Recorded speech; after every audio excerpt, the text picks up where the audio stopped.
So there are three main stages of our English language which we speak today, है ना। तो तीन जो बेसिक स्टेजेस हैं इंग्लिश के एवोल्यूशन और ग्रोथ के, वो है हमारे ओल्ड इंग्लिश पीरियड जिसको हम एंग्लो सैक्सन पीरियड भी कहते हैं, हमारा मिडिल इंग्लिश पीरियड, है ना, और हमारा मॉडर्न इंग्लिश पीरियड। ठीक है, तो आज हम बात करने वाले हैं हमारे ओल्ड इंग्लिश पीरियड की, जिसे हम क्या कहते हैं, एंग्लो सैक्सन पीरियड भी कहते हैं, मतलब ओल्ड एंग्लो सैक्सन लैंग्वेज भी कहते हैं। तो फर्स्ट वन जो है हमारी इन्फ्लुएंस्ड बाय जर्मनिक ट्राइब्स हैं, जैसे एंगल, सैक्सन और जूट्स।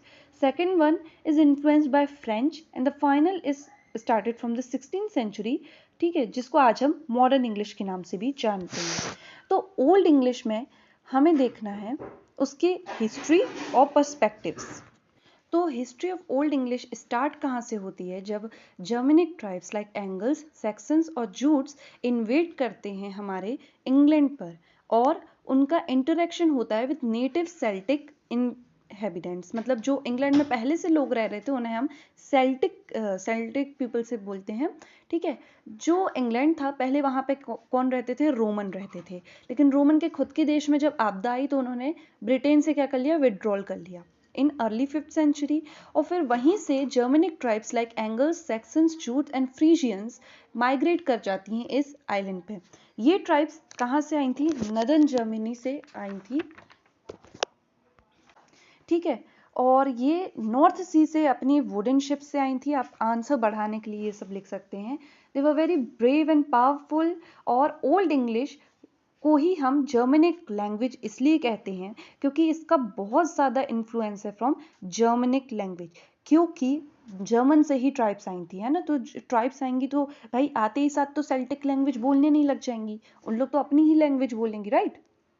तो हम ओरिजिन एंड अर्ली डेवलपमेंट को 2 पार्ट्स में लिख सकते हैं, जिसमें हम लिख सकते हैं माइग्रेशन ऑफ जर्मनिक ट्राइब्स, जिसमें आप पूरी कहानी सुना सकते हैं, रोमन्स विड्रॉल और invasion of Angle, Saxons, Jutes and Frisians, और उनका वेस्टर्न जर्मनिक डायलेक्ट का आना, शिप से आना, है ना, बहुत ब्रेव और पावरफुल होना, नॉर्थ सी को क्रॉस करके आना, और नदर्न जर्मनी से आना, मतलब ये सब आप लिख सकते हो। अब सेल्टिक इन्फ्लुएंस क्या होता है, जो वो पहले से लोग रह रहे थे, ब्राइटन्स जिन्हें हम कहते हैं, नेटिव ब्राइटन्स जो थे वो सेल्टिक लैंग्वेज को बोलते थे, है ना, लेकिन उनका ओल्ड इंग्लिश में इन्फ्लुएंस जो है बहुत कम है। क्यों? क्योंकि जो जर्मनी ट्राइब्स आई थी वो उन्हें सप्रेस कर लेती हैं, और मेनली इन्फ्लुएंस रहता है ओल्ड इंग्लिश में हमारा किसका, जर्मनिक लैंग्वेज का। अब स्टेब्लिशमेंट अगर हम देखें, अभी तक की हमने ओल्ड इंग्लिश में इन्फ्लुएंस किस किस का पढ़ा, जर्मनिक लैंग्वेज का और सेल्टिक का। अब हम पढ़ेंगे लेटिन का। तो क्रिश्चियन मिशनरीज जब बढ़ते हैं, अराइवल होता है जब कहाँ पे, इंग्लैंड में 597 सीई में, इसमें सेंट ऑगस्टिन ने इंट्रोड्यूस किया Latin as a language of the church को, मतलब चर्च की लैंग्वेज इन्होंने क्या बना दी, लेटिन लैंग्वेज बना दी, ठीक है, 597 सीई में। तो क्या होता है, अब क्योंकि चर्च की लैंग्वेज थी तो बहुत सारी वोकेबुलरी लेटिन लैंग्वेज से आने लगी। किन किन रिलेटेड एरिया में, जैसे रिलीजन में, एजुकेशन में, गवर्नेंस में, इसमें लेटिन वोकेबुलरी का एडिशन होने लगा। जैसे मॉन्क हम बोलते हैं, संत, मतलब जो मॉन्क्स होते हैं, है ना, बाइशप हम कहते हैं, स्कूल हम कहते हैं, ये सब लेटिन शब्द। तो जो हमारी जूट्स ट्राइब थी वो बच गई कहाँ पर, कैंट पर, और अपने आप को कैंटियन बोलने लगी। एंगल्स बच गए ईस्ट एंग्लिया पर, और सेक्सन्स बच गए एसेक्स जो कि east sections, Sussex south sections, और हमारे मर्सिया और वेसेक्स पर। ठीक है, अभी आप इस मैप को देखेंगे तो आपको समझ में आ जाएगा मैं क्या कहना चाहती हूँ। देखो, तो ये है हमारे इंग्लैंड का मैप, जो कि एक हेप्टार्की, मतलब इंग्लैंड जो है उस एरा में 7 मेन रीजन्स में बांट दिया गया था, नॉर्थम्ब्रिया, मर्सिया, वेसेक्स, ससेक्स, केंट, और हमारा क्या, एसेक्स और ईस्ट एंग्लिया। ठीक है, तो यहाँ पे जो है अपनी अपनी इन लोगों ने ट्राइब्स में अपने अपने रीजन बनाए। अब डायलेक्ट वेरिएशन हो गया, है ना। 4 तरीके के मेजरली डायलेक्ट बोले जाते थे ओल्ड इंग्लिश में, जो कि इमर्ज हुए, जैसे वेस्ट सेक्शन में। ठीक है, तो वेस्ट सेक्शन एक डायलेक्ट हो गया, ठीक, फिर मर्सियन में डायलेक्ट हो गया, नॉर्थम्ब्रियन डायलेक्ट हो गया, और कैंटिश डायलेक्ट हो गया, है ना। वेस्ट सेक्शन, मर्सियन, नॉर्थम्ब्रियन और कैंटिश, ये सब हो गए हमारे डायलेक्ट। अगर हम राइटिंग स्टाइल की बात करें बेटा, तो राइटिंग स्टाइल में क्या होता है, यहाँ यूनिक अल्फ़ाबेट का इस्तेमाल करा जाता था पहले, लेकिन क्रिश्चियनाइजेशन के बाद सेंट ऑगस्टिन मतलब वो आए ना लेटिन लैंग्वेज यूज लेके, तो फिर अल्फ़ाबेट जो है लेटिन अल्फ़ाबेट का यूज करने जाने लगा, जिसमें क्या है, हमने जैसे स्पेलिंग सिस्टम में देखेंगे आगे तक की हम कि उसमें क्या होता है। अब हमने कितनी लैंग्वेजेस के इन्फ्लुएंस पढ़ दिए ओल्ड इंग्लिश में, first Celtic, second Germanic, third Latin. अब हम पढ़ेंगे ओल्ड नॉर्स का इन्फ्लुएंस। अब वाइकिंग इन्वेजन होने लगे हमारे कहाँ पे, इंग्लैंड पे, लेट 8th सेंचुरी तक की आते आते, है ना, और फिर वो 9th सेंचुरी तक की बहुत बड़े पार्ट में इंग्लैंड में बस भी गए, मतलब सेटल हो गए। ठीक, तो ओल्ड नॉर्स लैंग्वेज जो थी वाइकिंग्स की, अब यहाँ पे जिन रीजन में वो बस गए थे, सेटल हो गए थे, उन रीजन में वो बोली जाने लगी। तो ओल्ड इंग्लिश में ओल्ड नॉर्स लैंग्वेज का भी इन्फ्लुएंस पड़ गया। कुछ शब्द जैसे knife, x, sky, leg, window, ये सब जो हैं हमारे ओल्ड इंग्लिश में आ गए। अब इसकी एक ट्रिक है, ट्रिक ये है कि मैंने नाइफ से एग खाया, विंडो से मतलब नाइफ से एग काटा, और विंडो से लेग बाहर निकाल के स्काई को देखने लगी। तो ये जितने भी शब्द हैं ये हमारे ओल्ड नॉर्स से एडॉप्टेड हैं, और अगर आप ये लिख देंगे ना भाई साहब क्या ही होना है ना। फिर हमारा आता है दूसरा पॉइंट, कल्चरल इंटीग्रेशन। तो ओल्ड इंग्लिश और ओल्ड नॉर्स का जब इंट्रैक्शन हुआ, इंटीग्रेशन हुआ, तो ये सिंप्लीफाई किया गया, लेन देन हुआ लैंग्वेजेस के बीच में वोकैबुलरी का, है ना। तो ये सब आप लिख सकते हैं। अब यहाँ से ही एंट्री होती है हमारे हीरो की, जिसका नाम है एल्फ्रेड द ग्रेट। तो जो किंग एल्फ्रेड थे वो 9th सेंचुरी में, लेट 9th सेंचुरी में क्या होता है, वेसेक्स के वो किंग थे।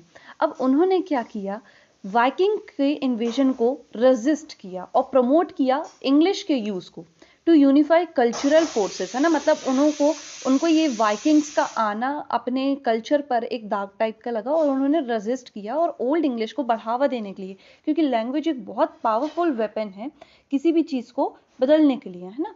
तो उन्होंने क्या किया, जो लेटिन वर्क्स थे, है ना, उन्हें ओल्ड इंग्लिश में ट्रांसलेट किया, ठीक है, और वेस्ट सेक्शन, है ना, वो literary standard of English, old English का इस्टेब्लिश कर दिया, मतलब वेस्ट सेक्शन को उन्होंने इस्टेब्लिश कर दिया as the literary standard of Old English, ठीक है।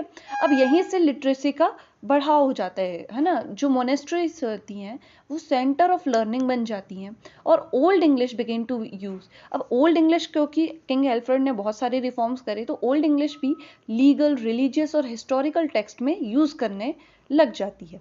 अब लेट ओल्ड इंग्लिश पीरियड अगर हम देखें 10 to 11 सेंचुरी तक का, तो अब वाइकिंग इन्फ्लुएंस का थोड़ा सा डिक्लाइन होने लगा, है ना। वाइकिंग रूलर्स के डिफीट के कारण क्या हुआ, इंग्लिश अब प्राइमरी लैंग्वेज बन गई ओल्ड नॉर्स को छोड़ के। अब लेटिन इन्फ्लुएंस बरकरार रहा ना, चर्च ने अपने लेटिन लैंग्वेज को, ठीक है, और further Latin borrowings in the fields like science, law और थियोलॉजी बरकरार रही। अब ओल्ड इंग्लिश पीरियड का जो एंड है ना, वो नॉर्मन कॉन्क्वेस्ट से शुरू होता है ना। और अब जो एंग्लो सैक्सन एरा था वो एंड में आता है ना, किससे, नॉर्मन कॉन्क्वेस्ट से। क्या होता है, दो की इवेंट हुआ था, है ना, जो कि मार्क करता है ट्रांजिशन को। ट्रांजिशन किसका, old English to middle English का, वो था बैटल ऑफ हेस्टिंग्स। इसमें क्या होता है, 14 अक्टूबर 1066 AD को फाइट की जाती है बिटवीन विलियम, है ना, और हेरोल्ड टू कौन थे, लास्ट एंग्लो सैक्सन किंग थे इंग्लैंड के, और विलियम ड्यूक ऑफ नॉर्मेंडी मतलब फ्रांस, है ना, जो नॉर्मन्स हम कहते हैं, ये थे। अब इनके बीच में लड़ाई हुई, battle of Hastings 14 October 1066 AD को, और यहाँ से मार्क करा जाता है ट्रांजिशन, है ना, from old English to middle English. क्योंकि इन्होंने क्या किया, फ्रेंच से थे, तो जर्मनी और फ्रेंच के बीच में तो बहुत भाई झगड़ा रहता है, तो इन्होंने जर्मनी को हटा के फ्रेंच को डोमिनेट करना, इंग्लिश को फ्रेंच से इन्फ्लुएंस करना चालू कर दिया, ठीक है। और अगर आप लास्ट में ये टेबल बना देते हैं तो भाई आपके 10 नंबर पक्के समझ लीजिए, है ना। एंग्लो सैक्सन माइग्रेशन का पीरियड कब से कब तक था, 450 to 500 CE तक, है ना, AD। फिर 597 में क्या है, क्रिश्चियनाइजेशन हुआ, लेटिन इंट्रोड्यूस हुई हमारे इंग्लैंड में बाय हम एक सेंट ऑगस्टिन का नाम भी लिख सकते हैं, है ना। 700 से 800 में क्या हुआ, ओल्ड इंग्लिश का लिटरेचर चालू हो गया। 787 से 878 तक की वाइकिंग इन्वेजन्स और क्या हो गया, इनका सेटलिंग पीरियड चालू हो गया। ठीक, एल्फ्रेड द ग्रेट का रीजन कब से आ गया, 871 से 899 तक की। इन्होंने क्या किया, लेटिन को इंग्लिश में, ओल्ड इंग्लिश में ट्रांसलेट किया। वेस्ट सेक्शन को क्या बना लिया, ओल्ड इंग्लिश का स्टैंडर्ड बना लिया। 1066 CE में क्या हुआ, नॉर्मन कॉन्क्वेस्ट हो गया। इनमें से अगर आप 5 भी लिख सकते हैं तो बहुत अच्छी बात है। और old English marks the foundation of the English language. It was the oldest, मतलब oldest form of the language which we speak today, है ना, bridging the gap between its Germanic roots and the subsequent influence that shaped it into the diverse and global language it is today. The characteristics of Old English. So first one is pronunciation. देखो pronunciation जो आज का है और मतलब modern equivalents हैं उन्हीं words से के same words के, वो ओल्ड इंग्लिश और मॉडर्न इक्विवेलेंट्स में डिफर करते हैं, मतलब उनकी प्रोनाउंसिएशन अलग होती है। फर्स्ट पॉइंट आपको ये लिखना है। The second point is that words हमारे सिमिलर हैं बट जो वॉवल्स हैं वो सिमिलर नहीं है, वो डिफरेंट हैं। ठीक है। थर्ड पॉइंट लिखना है आपको कि इसमें कितने वॉवल्स होते हैं, 6 वॉवल्स होते हैं ओल्ड इंग्लिश में। कौन कौन से, A E I O U and a long Y. Long Y मतलब कैपिटल वाई। ठीक है। जो कैपिटल वाई था वो किसकी प्रोनाउंसिएशन देता था, डबल ओ, मतलब ऊ साउंड की, है ना, ऊ, ऊट का ऊ वाली साउंड की। ठीक। और जो शॉर्ट वाई रहता था वो आई साउंड की प्रोनाउंसिएशन देता था। ठीक है। तो ओल्ड इंग्लिश में जैसे हम बोलते हैं ओल्ड, हाँ, फोर्थ पॉइंट है हमारा, the long vowels are transcript particularly modified and has shortened. मतलब लॉन्ग वॉवल्स जो हैं उन्हें शॉर्ट कर दिया गया है। जैसे स्टैंड को अब हम बोलते हैं स्टोन, जैसे बैन को अब हम बोलते हैं बोन। तो देखो जो ये लॉन्ग जो हमारा स्ट्रेस आ रहा था ना, अब वो हमारा शॉर्ट हो गया है। अब हम देखेंगे स्पेलिंग। तो ओल्ड इंग्लिश में जो है पी और एस का साउंड, मतलब पी और एस का जो सिंबल है वो रिप्रेजेंट करता था और एथ साउंड को। जैसे हम ओल्ड इंग्लिश में ये एस और यू बना के लिखेंगे तो वो होएगा देन, और ऐसे ही विप टाइप का लिख देंगे तो वो हो जाएगा मॉडर्न इंग्लिश में विथ। मतलब लिखने स्पेलिंग का डिफरेंस था, है ना। ऐसे ही ओल्ड इंग्लिश में जो है एस एच, मतलब शाह की साउंड एस सी द्वारा रिप्रेजेंट की जाती थी और के की साउंड सी द्वारा रिप्रेजेंट करी जाती थी। जैसे ओल्ड इंग्लिश में आप स्कीप अगर लिखेंगे तो वो शीप हो जाएगा, और किन अगर लिखेंगे तो वो, मतलब सिन टाइप का लिखेंगे तो वो किन हो जाएगा। एक और मेजर डिफरेंस है, जब से अब दूसरे दो डिफरेंस हो गए, अब तीसरा एक डिफरेंस ये भी है। आप इसको 4 में भी लिख सकते हैं, जैसे इसका अलग बता सकते हैं, इसका अलग बता सकते हैं, इसका अलग बता सकते हैं और इसका अलग बता सकते हैं। ठीक। तो a major difference between the spelling system of old and modern English is that the old English had no silent letters. मतलब जैसे नाइफ में के साइलेंट है, निमोनिया में पी साइलेंट है, साइकोलॉजी में पी साइलेंट है, तो उसमें ऐसे कोई भी लेटर्स, साइलेंट लेटर्स नहीं होते थे, क्योंकि स्पेलिंग सिस्टम जो है अभी भी बहुत स्टैंडर्डाइज नहीं हुआ था। वोकेबलरी। तो ओल्ड इंग्लिश की जो वोकेबलरी थी वो प्योरली नेटिव थी। मतलब प्योरली नेटिव का मतलब उसमें कुछ भी मिलावट नहीं थी, वो पूरी जर्मेनिक लैंग्वेज पे बेस्ड थी, क्योंकि ओल्ड इंग्लिश में हमने देखा जर्मेनिक ट्राइब्स का इन्फ्लुएंस था। तो purely native as it contains only a few words derive from Latin. Latin के कुछ ही शब्द थे वोकेबलरी में, बाकी सारे और कोई भी वर्ड फ्रेंच से तो थे ही नहीं, है ना। तो जो हमारी इंग्लिश है आप देखेंगे यहाँ, है ना, तो इंग्लिश जो थी पूरी ऑलमोस्ट प्योरली जर्मेनिक लैंग्वेज थी। ठीक। लेकिन अब ये सब हुआ इसलिए, मतलब जो कि जो ओल्ड इंग्लिश थी प्योरली मतलब जर्मेनिक लैंग्वेज थी, उसमें कोई भी मिलावट नहीं थी, इसलिए आज वो मॉडर्न इंग्लिश के कॉन्ट्रास्ट में, क्योंकि मॉडर्न इंग्लिश में हम बाद में पढ़ेंगे बहुत सारी वोकेबलरी जो कि डिफरेंट लैंग्वेजेस की हैं, चाहे फ्रेंच हो गई, चाहे इंडियन हो गई जैसे जंगल, है ना, चाहे तो आपकी स्पेनिश हो गई जैसे एलिगेटर, है ना। तो ये चीज में अब फर्स्ट हमने पॉइंट क्या देखा, प्योरली नेटिव थी, है ना, कोई भी मिलावट नहीं थी, फ्यू वर्ड्स फ्रॉम लेटिन और फ्रेंच से तो कुछ भी नहीं। सेकेंडली प्योरली जर्मेनिक थी। थर्ड, इसलिए वो हमारे मॉडर्न इंग्लिश से कॉन्ट्रास्ट करती है। ठीक। अब फिफ्थ पॉइंट देखेंगे, लेकिन आज जो है बहुत सारी वोकेबलरीज की खो गई है ड्यू टू डिस्प्लेसमेंट। इसका डिस्प्लेसमेंट हो गया और ये डिसअपियर हो गई हैं। डिस्प्लेसमेंट किसका? जो फ्रेंच वर्ड्स हैं उनको लेके डिस्प्लेसमेंट हो गया है। जैसे ओल्ड इंग्लिश में हम गॉड बोलते थे, न्यू इंग्लिश मॉडर्न इंग्लिश में हम गुड बोलते हैं। मैडर, मदर। और आप अगर यहाँ देखेंगे तो मैंने यहाँ लिखा भी, आप देख सकते हैं, disappeared from the language when the Norman conquest, मतलब नॉर्मेंडी जो कॉन्क्वेस्ट हुआ था, फ्रेंच वर्ड्स ले आए थे, इंग्लैंड में फ्रेंच लैंग्वेज ले आए थे, तो as a language of higher class. तो इससे क्या हुआ था कि ओल्ड इंग्लिश की जो वोकेबलरी थी वो गायब हो गई और उनकी जगह पे न्यू फ्रेंच और लेटिन वर्ड्स का आना हो गया, क्योंकि वो एक हायर क्लास को रिप्रेजेंट करता था। वहीं अगर आप जर्मेनिक से मिलाएंगे तो जर्मेनिक में लैंग्वेज में अर्ड बोला जाता है। ओल्ड इंग्लिश में भी सेम डिराइव कर लिया, देखो अर्ड, इसको भी लैंड, इसको भी लैंड। तो न्यू इंग्लिश में कई सारे शब्द हैं जो अभी हैं और जो नहीं है वो ऐसे हैं। Most of old English vocabulary was displaced later by words borrowed from French and Latin. तो grammar is the fundamental difference between old English and modern English. Grammar का ही जो डिफरेंस है वो सबसे बड़ा डिफरेंस है हमारी ओल्ड इंग्लिश और मॉडर्न इंग्लिश में। वो ऐसे कि जो हमारी ओल्ड इंग्लिश है उसे सिंथेटिक लैंग्वेज कहा जाता है और हमारी मॉडर्न इंग्लिश को एनालिटिक लैंग्वेज कहा जाता है। ओल्ड इंग्लिश को सिंथेटिक इसलिए कहा जाता है क्योंकि इसमें फिक्स्ड कुछ भी नहीं है, मतलब फिक्स्ड वर्ड ऑर्डर नहीं है, और हमारे मॉडर्न इंग्लिश में फिक्स्ड वर्ड ऑर्डर है। जैसा कि अगर आप देखेंगे कि हमारे ओल्ड इंग्लिश में आप देखो फ्री वर्ड ऑर्डर है। क्यों? इन्फ्लेक्शन की वजह से। जैसे सब्जेक्ट वर्ब ऑब्जेक्ट भी हो सकता है, सब्जेक्ट ऑब्जेक्ट वर्ब भी हो सकता है, मतलब तीनों उलट पुलट सकते हैं। वहीं अगर हम मॉडर्न इंग्लिश की बात करें तो हम एक order, word order, fixed word order को मानते हैं, जो कि सब्जेक्ट वर्ब और ऑब्जेक्ट। ठीक, ये हो गया हमारा क्या? Word order. सेकंड आता है हमारा मॉर्फोलॉजी।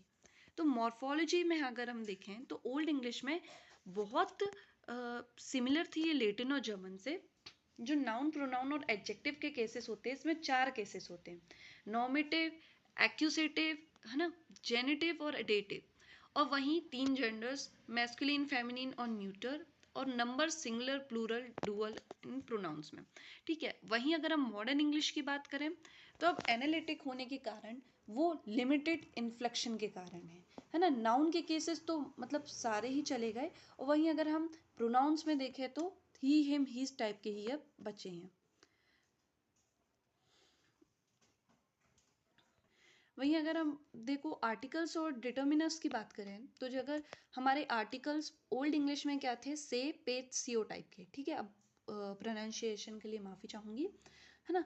अब ये जेंडर, नंबर और केसेस के हिसाब से बदलते रहते थे। जैसे आप देखो, अगर इसको जेंडर है, हमारा ये है किंग, ठीक है, किंग है, तो इसमें यूज़ किया गया है से काइनी, है ना, मतलब मैस्कुलिन के लिए। अब ऐसे ही पेथ, हस, मतलब द हाउस। अब ये न्यूटर जेंडर के लिए इसने पेथ यूज कर लिया, द को ही बोलने के लिए। यहाँ भी द था, से, अब यहाँ द है, पेथ। अब द क्वीन, फेमिनिन जेंडर के लिए इसने बोल दिया सीओ। वहीं अगर हम मॉडर्न इंग्लिश की बात करें तो एक डेफिनेट आर्टिकल है द। अब इसमें कोई भी इन्फ्लेक्शन नहीं है कि जेंडर बदल जाए, नंबर बदल जाए, है ना। अब उसमें किसी में भी द किंग, द क्वीन या फिर द हाउस, ऐसा। ठीक है। तो ग्रामर के अंदर हमने बात कर ली आर्टिकल्स एंड डिटर्मिनर्स की, वर्ड ऑर्डर की, और आपके मॉर्फोलॉजी की। अब हम ग्रामेटिकल जेंडर की अगर हम बात करें तो देखो यहाँ पे 3 जेंडर है, जैसा हमने देखा, मैस्कुलिन, फेमिनिन और न्यूटर। तो सिस्टम ऑफ जेंडर जो है इरेशनल है हमारी ओल्ड इंग्लिश में as compare to our new English, मतलब मॉडर्न इंग्लिश। मॉडर्न इंग्लिश में क्या है? All males are considered to be masculine, है ना, state to be masculine, all females are said to be feminine, है ना। अब जैसे और थिंग्स हैं हम उनको न्यूटर कंसीडर करते हैं। वहीं ओल्ड इंग्लिश में अगर आप इस एग्जांपल देखें तो स्टैन जो है, जो हमने पहले भी पढ़ा, स्टोन, है ना, वो कंसीडर किया जाता है मैस्कुलिन, और अभी हम उसको क्या मानते हैं? न्यूटर। ठीक। ऐसे ही जर्मन वर्ड्स लाइक विफ, जो वाइफ के लिए है, वो माने जाते हैं न्यूटर। और वहीं अगर फेमिनिन, मतलब जब हम वाइफ से क्या कंसीडर करते हैं कि वो फेमिनिन वर्ड होगा, लेकिन इसमें न्यूटर है। वहीं अगर हम देखें कि विफ मैन, है ना, मतलब वुमेन जो है, वो कंसीडर किया जाता है मैस्कुलिन, क्योंकि उसका जो सेकंड एलिमेंट है मैन, वो एक मैस्कुलिन वर्ड है, इसलिए उसको भी मैस्कुलिन कंसीडर किया जाता है।